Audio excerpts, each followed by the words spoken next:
Mga ngiting di matutumbasan ng anumang bagay at mga tawang tila nagbabalik ng kanilang kasiglahan.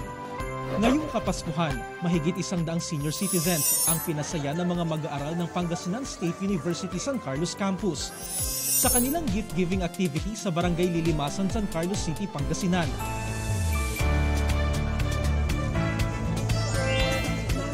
Isa sa mga niregaluhan ang 74 anyos na si Lola Julita at Flora. Ay, masayang-masaya.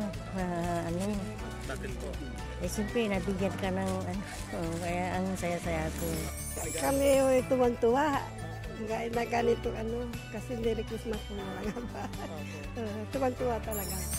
Bigas, grocery items, damit at iba pang mga pangangailangan ang ilan lang sa mga pamaskong regalo ng College of Teacher Education ng PSU San Carlos. Gusto nating matugunan ang kanilang pangangailangan sa simpleng tulong namin. Simple lang naman pero ito ay punong-puno ng pagmamahal.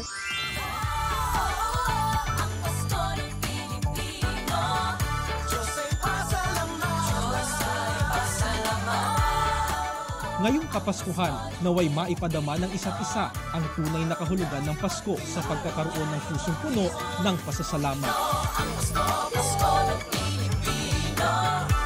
Mula sa GMA Regional TV at GMA Integrated News, Jarek Pasiliao, nakatutok 24 oras.